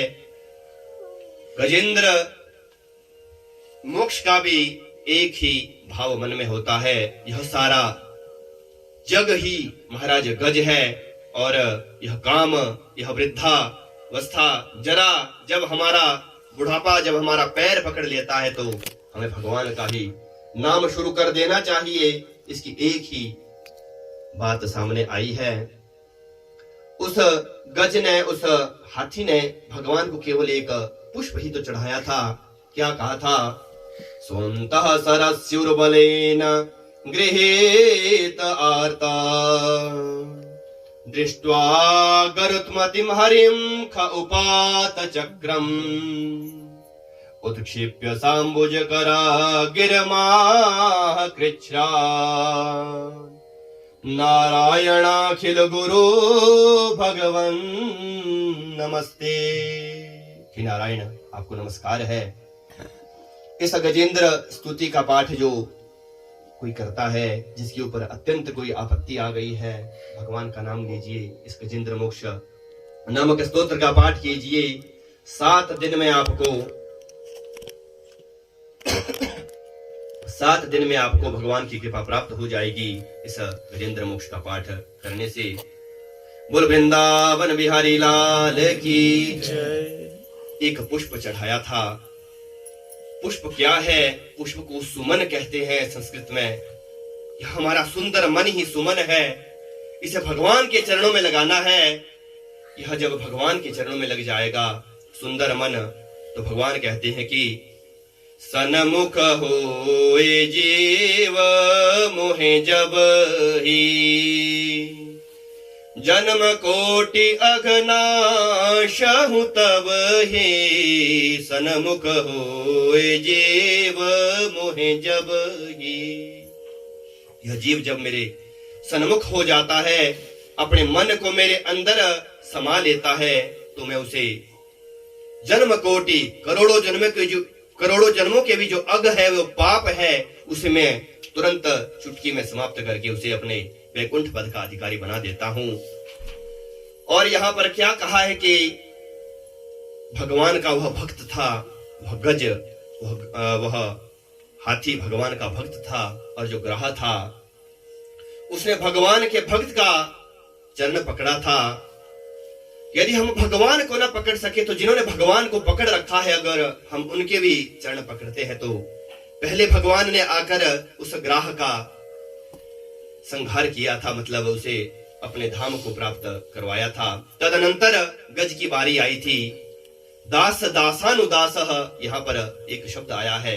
जो मेरे दास हैं, उनके जो दास हैं और जो उनके भी दास हैं, उनके लिए मैं सबसे पहले अपनी कृपा बरसाया करता हूं, ऐसे भगवान कहते हैं। बोल वृंदावन बिहारी लाल की जय। समुद्र मंथन की भी यहाँ पर कथा आई है।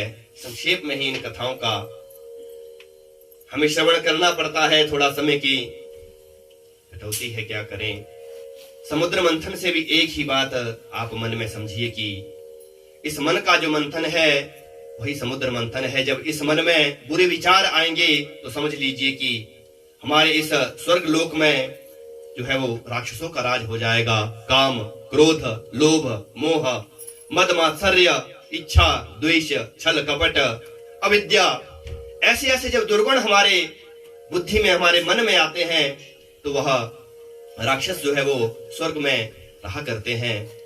और जब सद्भाव, सदप्रेरणा, दया, करुणा, तितिक्षा, ऐसे ऐसे जब सद्गुण अब हमारे मन में रहेंगे, कथा के समय में रहेंगे, अथवा जब भी हम अपने क्रियाकलापों को किया करेंगे, दया का भाव मन में रहेगा, तो समझ लीजिए कि हमारे इस स्वर्ग में देवता आए हुए हैं। इस मन का मंथन ही करना है। इस मंथन से जब सर्वप्रथम विष निकलेगा, यह काम, क्रोध आदि विष बाहर निकलेंगे, तदनंतर अमृत रूप जो भगवान है वह हमारे हृदय में प्रकट हो जाएंगे। बोल वृंदावन बिहारी लाल की जय। समुद्र मंथन का यही अर्थ है। तदनंतर यहाँ पर गंगा जी का प्रादुर्भाव हुआ है। गंगा जी स्वर्ग लोक से आई है और सागर के 60,000 पुत्रों को उन्होंने मोक्ष की प्राप्ति कराई है। कपिल जी के आश्रम में जो 60,000 पुत्र सागर के नष्ट हो गए थे, गंगा का अवतरण हुआ है। गंगा का अवतरण भी इसीलिए हुआ है कि हे परीक्षित, गंगा के अवतरण से तुम्हारा जो यह मन है गंगा में साफ हो जाए, निर्मल हो जाए, जिससे यहाँ पर भगवान प्रकट हो जाए। तदनंतर नवम स्कंद में ईशानु कथा नामक नवम स्कंद का नाम यहाँ पर आया है। नवम स्कंद में भगवान के चंद्रवंश का वर्णन है। कहा तो यह जाता है कि 1000 साल भी यदि कहते रहो चंद्रवंश को तो भी यह पूर्ण नहीं हो सकता। चंद्रवंश ऐसा वंश है, इस वंश में भगवान राम और उनके चारों भाई, उनके तीनों भाई लक्ष्मण, भरत और शत्रुघ्न सहित अपनी शक्तियों के साथ विराजते हैं। हमारे मन में भी यह 4 पुरुषार्थ चतुष्टय को कहते हैं। पुरुषार्थ चतुष्टय क्या है कि भगवान सबसे पहले हम अपने शत्रुओं का दमन करेंगे। सबसे पहले हम अपने मन में शत्रुओं को नाश, जो हमारे मन में काम, क्रोध आदि शत्रु है, उनका नाश करने के लिए लक्ष्मण जी को उनकी शक्ति के सहित बुलाएंगे। उनकी शक्ति क्या है? श्रुत कीर्ति उनकी शक्ति है। श्रुति कहते हैं वेदों को, पुराणों को। श्रुति जैसे किसी ने कहा है देवताओं को अथवा ऋषियों को, भगवान ने जब कहा था, भगवान ने उनके ब्रह्मा जी के हृदय में प्रकट कर दिया। तदनंतर ब्रह्मा जी ने ऋषियों को कहा। उस परंपरा से जो यह वेद चला हुआ है, भगवान का साक्षात रूप ही वेद है। वेद को कहते अपौरुषेय है, किसी पुरुष ने नहीं बनाया है, भगवान ने स्वयं इन वेदों का आविर्भाव किया है। ऐसे यह वेद हैं। वेद की शरण में हमें जाना चाहिए। लक्ष्मण जी की शक्ति जो है वो वेद है। वेद में जब हम जाएंगे तो मोरे सब ही प्रथम भक्ति संतर कर संगा, द्वितीय भक्ति मम कथा प्रसंगा। कथाओं का श्रवण कीजिए। वेद का सारा जो ज्ञान है वह कथाओं में भरा पड़ा है, महाभारत में भरा पड़ा है, इस भागवत में सारे शास्त्रों का सार भरा पड़ा है। इनका श्रवण करना चाहिए, इनका दर्शन करना चाहिए, इनका पठन और पाठन करना चाहिए। माताओं के लिए भी यह है कि माताएं पुराणों का श्रवण विशेष कर करें, अथवा घर में जब शुद्धावस्था में हो तो पुराणों का पाठ भी कर सकते हैं। माताएं अपने बच्चों को ऐसे संस्कार दे सकते हैं, क्योंकि माताओं के ऊपर सारा दारमदार टिका हुआ है। आपके जब बालक शूरवीर होंगे, वेद पढ़ने वाले होंगे, तभी वह इस संसार का भी कल्याण करेंगे, आपका भी कल्याण करेंगे, अपना भी कल्याण करेंगे। अन्यथा आज का समय तो यह फोन का युग बन गया है। 1 मिनट के लिए भी इस कलयुग से हम दूर नहीं जा सकते। साक्षात कलयुग का यह अवतार ही मैं तो कहूंगा यह मोबाइल फोन बन गया है। इसे कम से कम अपने कार्यों में प्रवृत्त करना चाहिए, जितना हो सके उतना इससे कार्य करना चाहिए। तदनंतर लक्ष्मण जब हमारे मन में आ जाएंगे, हमारे काम क्रोधादि यह विकार भी समाप्त हो जाएंगे। तदनंतर हम शत्रुघ्न जी आ जाएंगे, तदनंतर हम लक्ष्मण जी को अपने मन में उनसे बड़े भैया है धारण करेंगे। लक्ष्मण जी की शक्ति है उर्मिला। लक्ष्मण जी क्या कहते हैं कि मोरे सब ही एक तुम स्वामी, दीन बंधु उरु अंतर्यामी। स्वामी रामो माता रामो मत पिता रामचंद्र। स्वामी रामो मत सखा रामचंद्र। सर्वस्य मे रामचंद्रो दयालु। नान्यं जाने नैव जाने न जाने। लक्ष्मण जी तो यह कह रहे हैं, महाराज मैं कुछ नहीं जानता, मैं केवल आपको जानता हूं, भगवान को जानता हूं। अन्य मेरे कोई भी सगे संबंधी नहीं है, न कोई मेरी माता है, न कोई मेरा पिता है, न मेरे कोई बंधु, कोई सखा है, केवल राम एक मेरे है। और उर्मिला का क्या अर्थ है? उर कहते हैं मन को। उत्कंठा जब इस मन में भगवान को प्राप्त करने की होती है, वही उर्मिला है। लक्ष्मण के साथ जब हम उर्मिला को भी अपने मन में बैठाएंगे, तभी राम हमारे मन में बैठा करेंगे। तदनंतर भरत है। भरत का अर्थ है भर देने वाला, जो भक्ति से हमारे मन को सराबोर कर देता है, भर देता है। ऐसे भरत मांडवी कहते हैं, ब्रह्मांड भांड के सभी जीवों के साथ जब हम प्रेम करेंगे, तो वह मांडवी के साथ भरत हमारे मन में बैठ जाएंगे। यह राम कथा इसीलिए सुनाई गई है कि जब तक आप राम की तरह अपने जीवन को मर्यादित नहीं करेंगे, मर्यादा पुरुषोत्तम राम है। आपने जब भी कहीं देखा होगा, भगवान सीधे खड़े हैं, हाथ में धनुष है, साथ में माँ सीता है, लक्ष्मण जी है, हनुमान जी है, भरत जी है, शत्रुघ्न जी है, सीधे सीधे हैं। नाम भी उनका सीधा है, उनका काम भी सीधा है। जो भगवान राम ने जैसा किया है, हमें वैसा करना चाहिए, और जो भगवान कृष्ण ने कहा है, हमें वैसा करना चाहिए। यदि हम उल्टा इसमें करेंगे, जैसा भगवान राम ने कहा हम वैसा करेंगे, और जैसा भगवान कृष्ण ने किया हम वैसा करने लग जाएंगे, तो ये वही बात हो जाएगी कि लगाने वाली दवाई को हम खा लेंगे और खाने वाली दवाई को हम लगा लेंगे, तो उससे हमारा कल्याण नहीं हो सकता, अन्यथा मृत्यु ही हमें प्राप्त हो सकती है। इसलिए भगवान राम की मर्यादा अपने जीवन में आ जानी चाहिए, तदनंतर हम भगवान की प्राप्ति कर सकते हैं। भगवान राम जैसे मर्यादा में निबद्ध है, ऐसे ही हमें अपने जीवन को मर्यादित रखना चाहिए, क्योंकि यदि हम जीवन को मर्यादित नहीं रखेंगे तो आहार निद्रा भय मैथुनम च सामान्य एतत् पशुभिर नराणाम।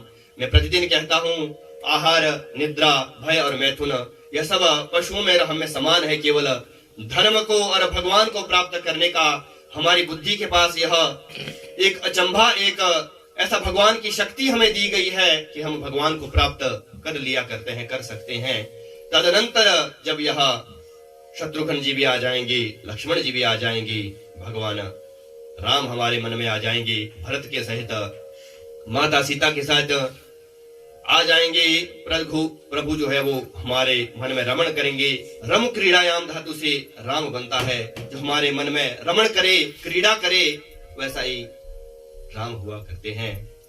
जो आनंद सिंधु सुख राशि से करते त्रैलोक उवासे। जो आनंद सिंधु सुख राशि, ऐसे राम है जो आनंद कंद है, सच्चिदानंद है, सिंधु की राशि है, अर्थात प्रेम का समुद्र है। उन्होंने इस संसार में केवल एक बूंद उस आनंद की हमें दी है। उस एक बूंद से भी यह सारा संसार आनंदित हो रहा है। आप विचार कीजिए, उस आनंद सिंधु के पास कितना आनंद होगा, जिसकी एक बूंद इस सारे संसार को आनंदित कर रही है। ऐसे राम भगवान का हम ध्यान करेंगे। जो सुख धाम राम असनामा, अखिल लोकदायक विश्रामा। समस्त लोगों को, समस्त जीवों को जो विश्राम दिया करते हैं, ऐसे राम हमारे मन में मर्यादा से निबद्ध होकर आ जाएंगे। आदो राम तपोवनादिगमनम, एक मंत्र से ही मैं राम कथा को यहाँ पर प्रणाम करते हुए कृष्ण चरित्र की ओर अग्रसर होऊंगा। आदो राम तपोवनादिगमनम हत्वा मृगं कांचनम वैदेही हरणं जटायुमरणं सुग्रीव संभाषणं बाली निग्रहणं समुद्रतरणं लंकापुरे दाहनम् पश्चाद् रावण कुंभकर्ण हननम् एतद्धि रामायणम्। सारी रामायण का यह सार एक श्लोक में, एक श्लोकी रामायण भी इसे कहा गया है। इसमें सारे के सारा रामायण का सार ही है। भगवान राम को यदि हम विचार करेंगे, एक क्षण भी भगवान राम अकर्मण्य नहीं रहे, हमेशा कर्म करते रहे। यज्ञों को करने की भी उन्होंने सलाह दी है, यज्ञ करके भी बताए हैं। भगवान भी जब यहाँ आकर यज्ञ करते हैं तो हम आप क्यों ना यज्ञ करें। अपने पिता, माता, भाई, बहन, बंधुओं के साथ किस तरह से रहना चाहिए, यहाँ तक कि अपने शत्रु के साथ भी कैसे रहना चाहिए, यह भी हमें भगवान राम बताते हैं। अपने स्त्री के साथ कैसे रहना चाहिए, यह भी भगवान बताते हैं। काम का किस तरह से उपभोग करना चाहिए, यह भी भगवान हमें बताते हैं। अपने चरित्र से भगवान ने बताया है कि हमें सबसे प्रेम करना चाहिए, सद्भाव अपने मन में रखना चाहिए, करुणा, दया अपने मन में रखनी चाहिए। इन गुणों के साथ जब हम भगवान का यजन करेंगे तो भगवान हमारे अंतःकरण में विराजमान हो जाएंगे। अब दशम स्कंद का आरंभ करते हैं। यहाँ पर दशम स्कंद से पहले सार रूप में सारी कृष्ण कथा ही सुखदेव जी ने परीक्षित जी को सुना दी थी। जब सारी कथा सुनाई तो परीक्षित जी कहने लगे, महाराज क्या भगवान की कथा हो गई? कहते, हाँ परीक्षित, भगवान की कथा तो हो गई, सार रूप में कही है।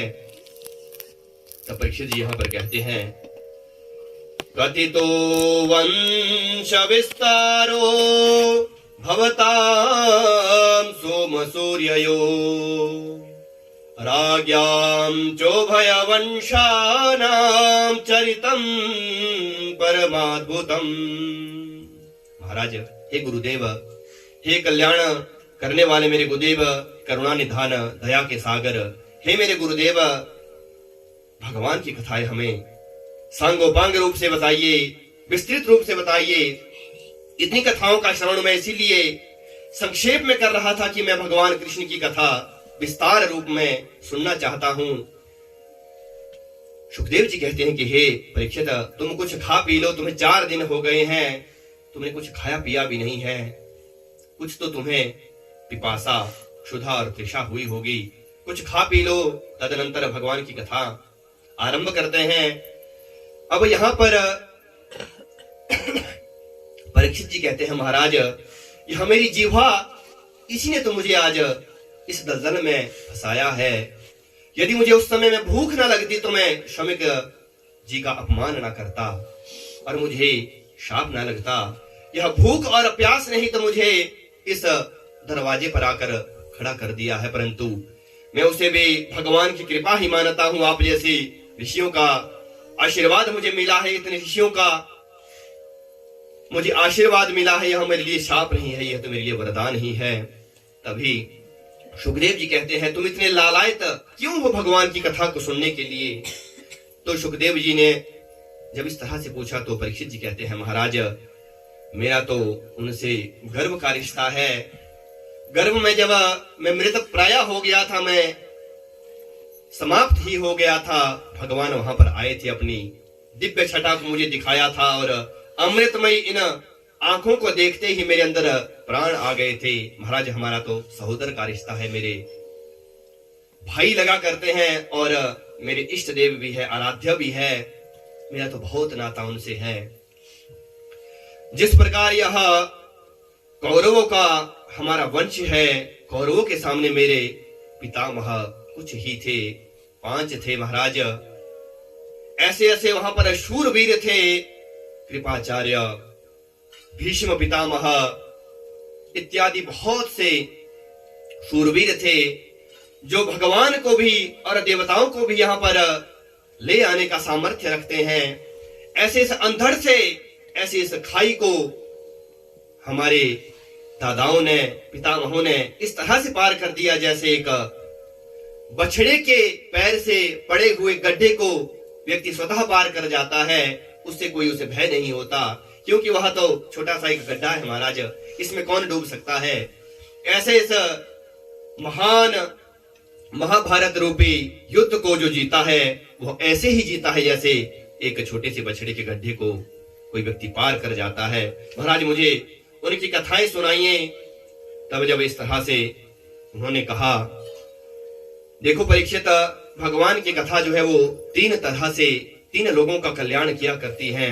एक तो वह जो कथा सुना रहा है, दूसरा वह जो जिज्ञासा पूर्वक कथा को सुन रहा होता है, जिसके साथ ये संवाद होता है श्रोता और वक्ता, वह भीतर जाता है, कहने वाला भीतर जाता है, सुनने वाला भी, और अन्य तीसरा वह सुनता है, तर जाता है जो इस संवाद को सुन लेता है। जैसे यजमान और पुरोहित जब कथा कर रहे होते हैं तो अन्य कोई भी जब सुन लेता है तो वह भी तर जाया करता है। इसलिए यह कथा तीन रूप से जीव का कल्याण कर दिया करती है। अब जब उन्होंने इस तरह से कथा सुनाना आरंभ किया, कहा महाराज कंस, जरासंध, अघासुर, बकासुर, काकासुर, तृणावर्त इत्यादि बहुत से पापियों से जब पृथ्वी आक्रांत हो गई, पृथ्वी तहस नहस होने लगी, तब पृथ्वी गो का रूप धारण करके भगवान के पास जाती है, कहती है महाराज मैं इस सारे संसार को नष्ट ही कर दूंगी, क्योंकि मेरे ऊपर बहुत से पापी बढ़ गए हैं। मैं पेड़ों का भार, पत्थरों का भार तो मैं सहन कर सकती हूँ, हे महाराज, हे मेरे प्रिय भगवान, हे नारायण, मैं किसी पापी का भार अपने ऊपर सहन नहीं कर सकती, इसलिए मैं इस संसार को नष्ट कर दूंगी यदि आप इन पापियों का अंत नहीं करेंगे। तभी भगवान ने कहा महाराज, हे देवी, हे प्राण प्रिया, हे मेरी प्राण वल्लभा पृथ्वी, तुम महाभैष्य डरो मत, मैं पूर्णावतार के रूप में आ रहा हूं।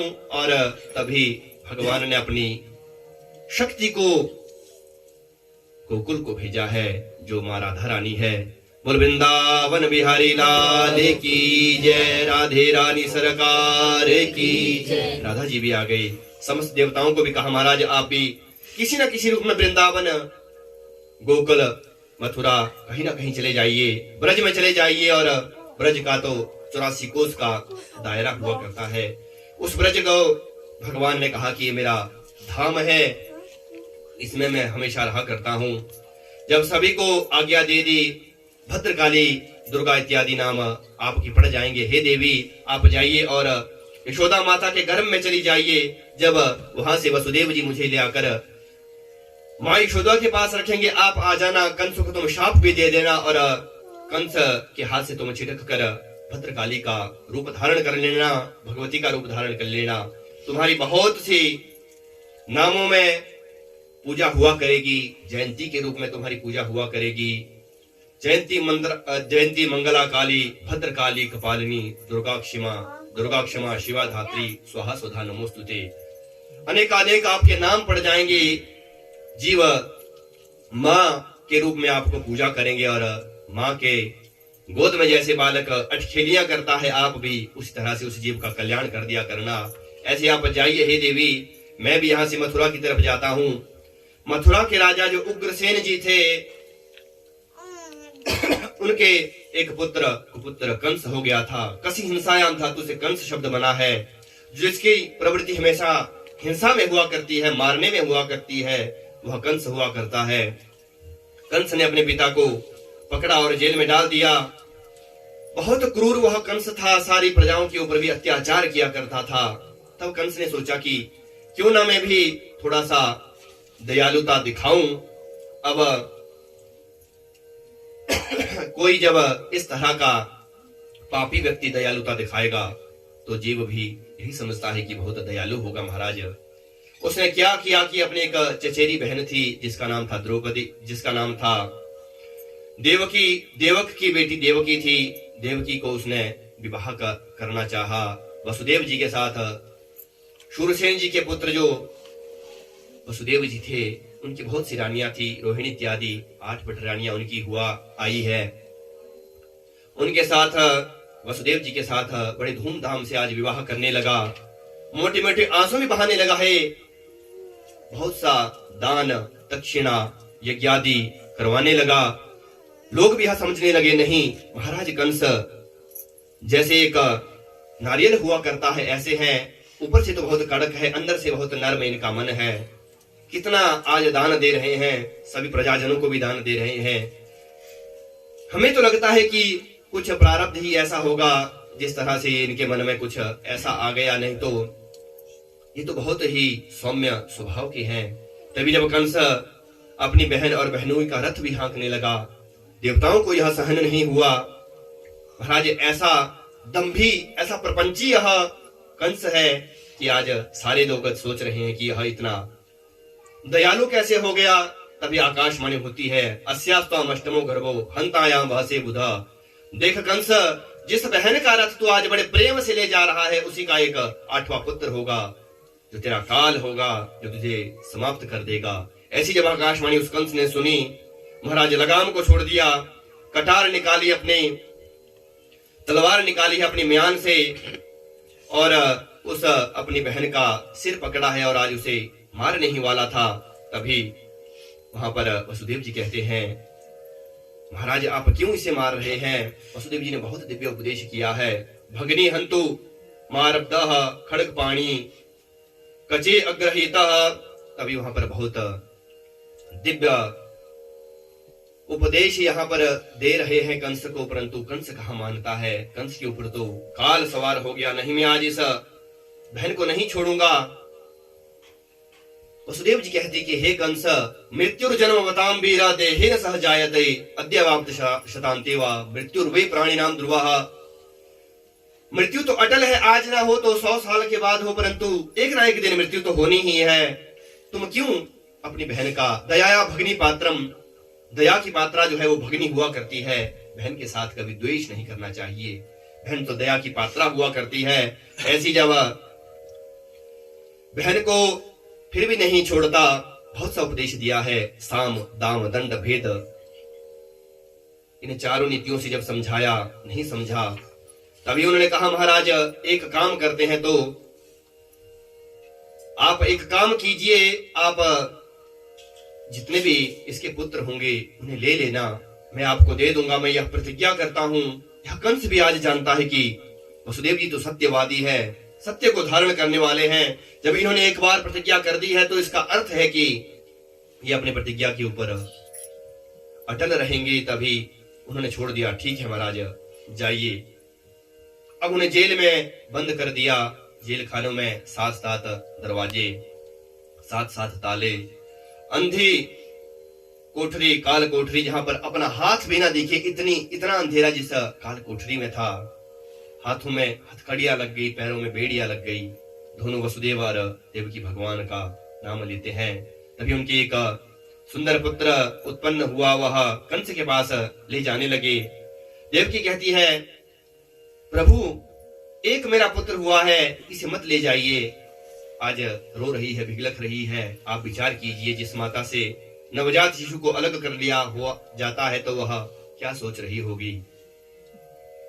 जब ले जाते हैं महाराज, वसुदेव जी पहुंचते हैं, कंस के पास पहुंचते हैं। आज कंस बहुत प्रसन्न हो गया, नहीं हे वसुदेव, आप जो है वो साक्षात सत्य के अवतार है। मैं इस बालक को नहीं मारूंगा, मेरा तो 8वां पुत्र मेरा काल है, आप इसे ले जाइए। महाराज प्रसन्न होकर वहां से वसुदेव जी वापस आते हैं। तभी नारद जी का आगमन होता है। नारद जी उसे कूट प्रश्नों में लुभा लेते हैं।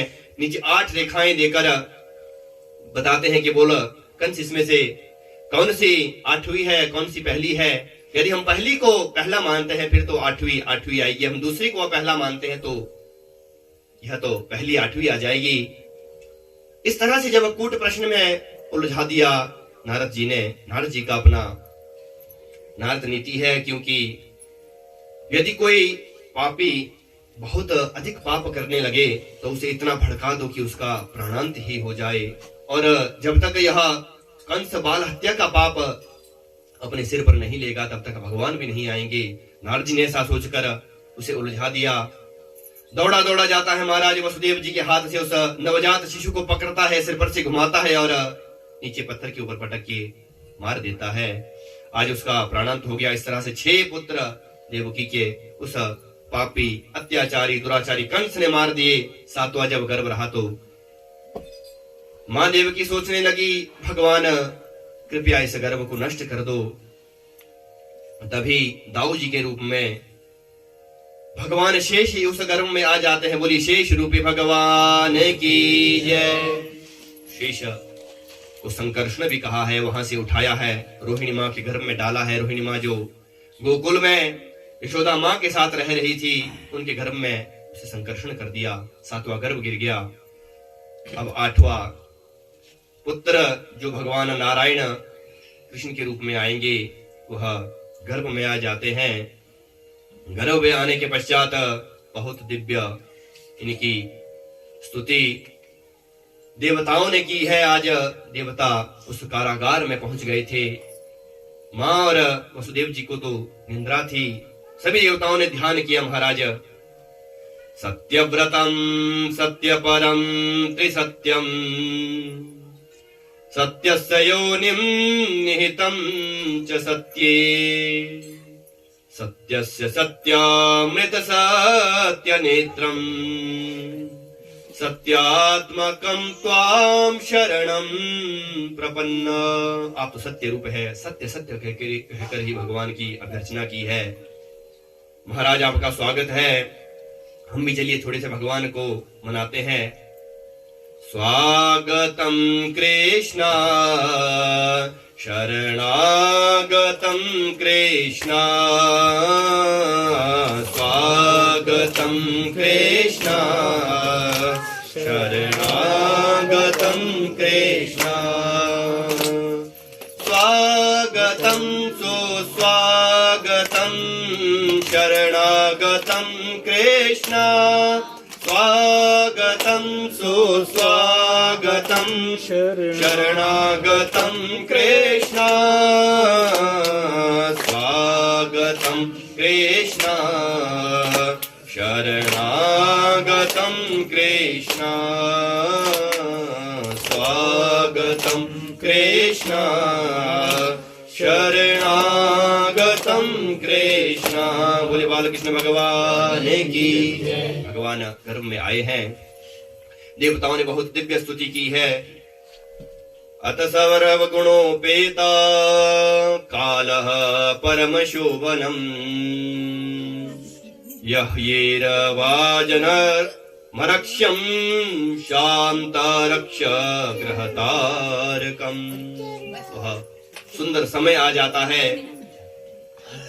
10 मास 9 मास पूर्ण होने वाले हैं माँ के, और भगवान भी अब अवतार लेने के लिए आ रहे हैं। भगवान का प्राकट्य होता है, भगवान का अवतार हुआ करता है। अवतरणिका से अवतार शब्द बना है। अवतरणिका कहते हैं सीढ़ी को।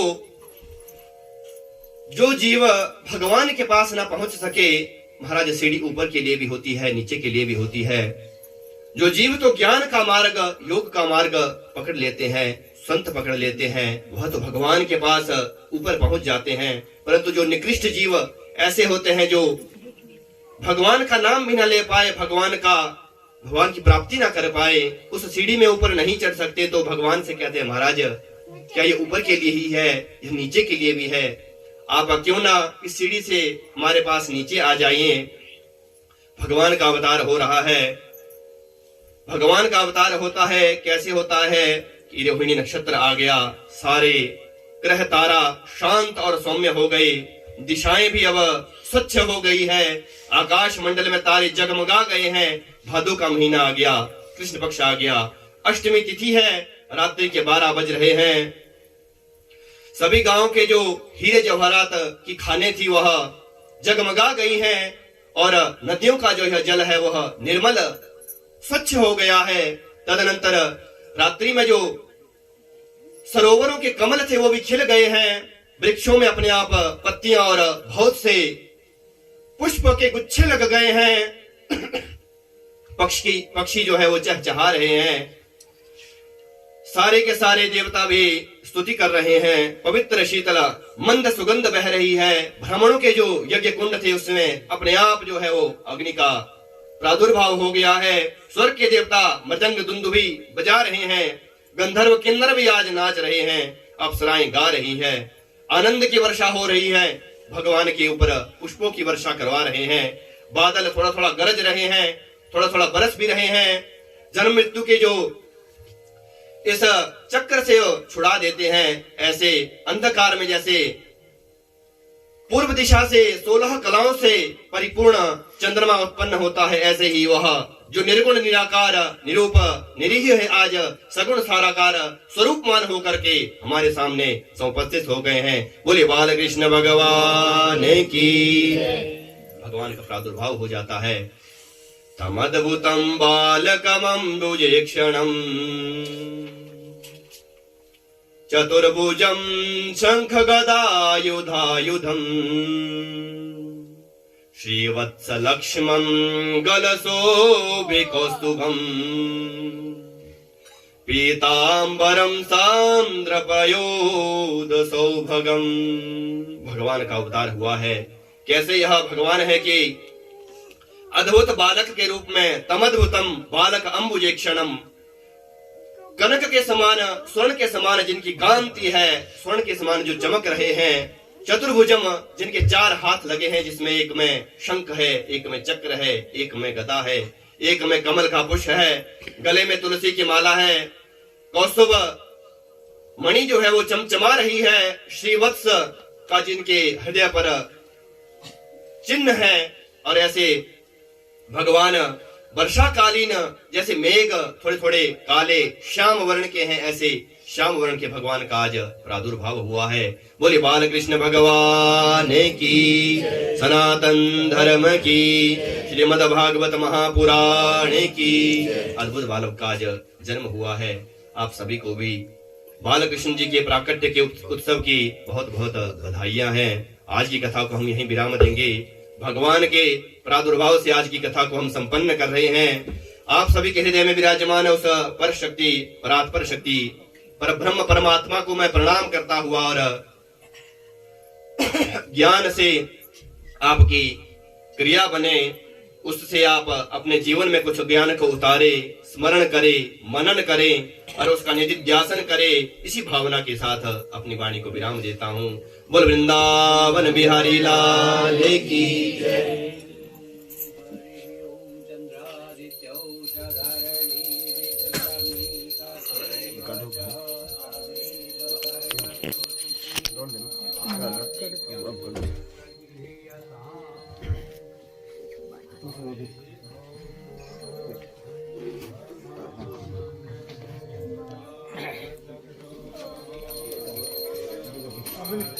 सेंटर से ही होगा, सेंटर से